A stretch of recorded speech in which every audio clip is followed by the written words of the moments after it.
Welcome to Yadnya Investment Academy. Today we are going to talk about the most discussed, hyped, but at the same time, the most ignored topic while investing, that is inflation.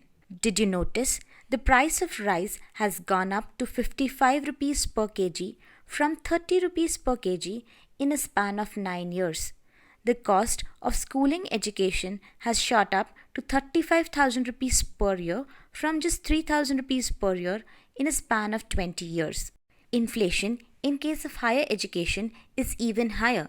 The class of 2018 of IIM Ahmedabad would be charged around 19.5 lakh rupees for a 2-year course. This is 400% higher than what the B schools charged in 2007. Medical inflation is currently at 15%. The cost of normal delivery, that is childbirth, has gone up to 40,000 rupees from 20,000 rupees in a span of just 3 years in major metros. All the examples that we just discussed show inflation is the steady rise in the price of goods and services. Inflation is measured as a percentage each year, and due to inflation, you would need more money to buy the same commodity the next year. Remember, inflation is compounding. Let's take an example to understand how inflation is compounding. Let's assume you bought a commodity last year for 1,000 rupees. If inflation was assumed at 7%, this year you would need around 1,070 rupees to buy the same commodity. If inflation was again 7%, the next year you would need around 1,144.9 rupees to buy the same commodity. Had the inflation not been compounding, the price would have been 1,140 rupees. Now the marginal difference of 4.9 rupees in a span of 2 years might not seem much. But if we see after 20 years, let's assume the inflation stayed at 7%. You would need around 3,870 rupees to buy the same commodity. Or you can say the buying power of 1,000 rupees has reduced to 271 rupees after 20 years if inflation was 7%.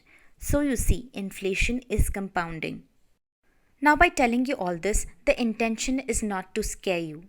Inflation is a sign of a growing economy. In a growing economy, salaries rise, which in turn leads to rise in the disposable income, in turn giving rise to expenditure too. So the need here is to manage inflation and not to be scared of it. You earn today. Let's say your salary rises in line with inflation, or maybe at times more. You fund your daily expenses through your salary.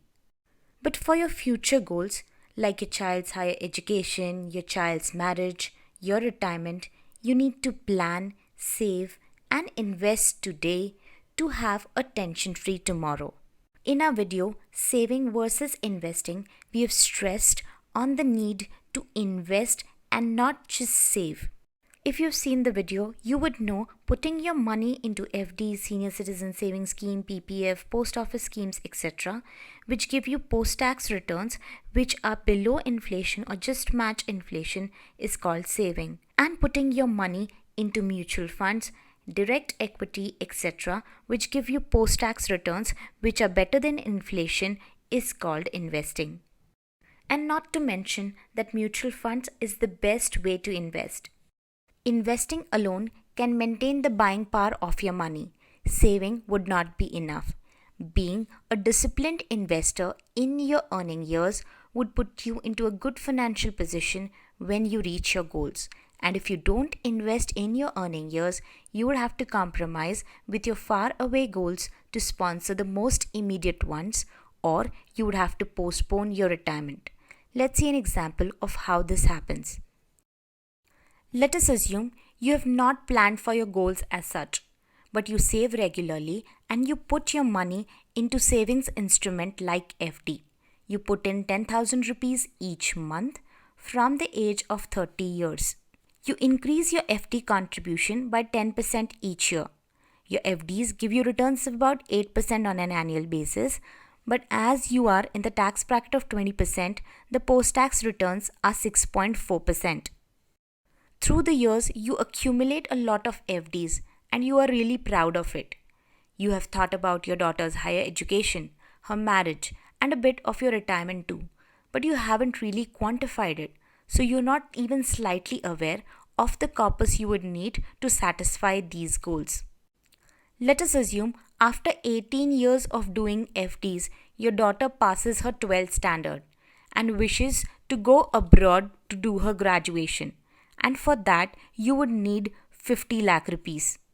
You're 48 years old, still earning, but after buying a house, a car, funding your lifestyle, and your children's schooling education, you managed to accumulate 68.31 lakh rupees through your FDs.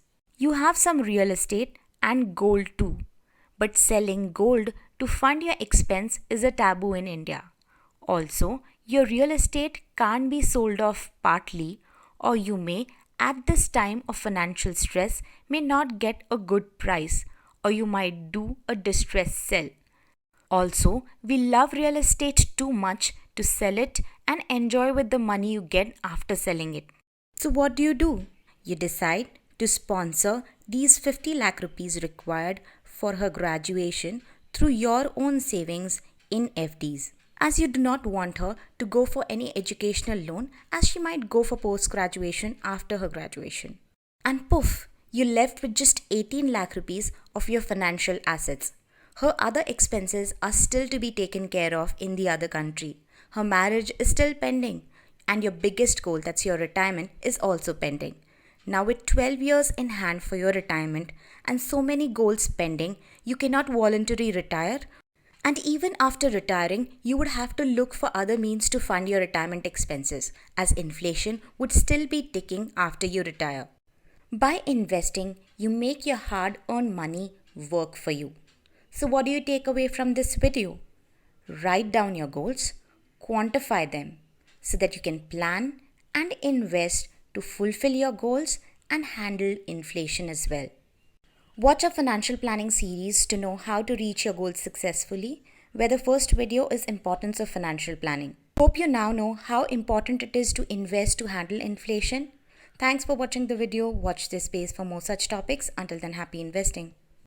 If you have any questions, let us know in the comment section below our videos. And if you like our videos, please do subscribe. Thank you.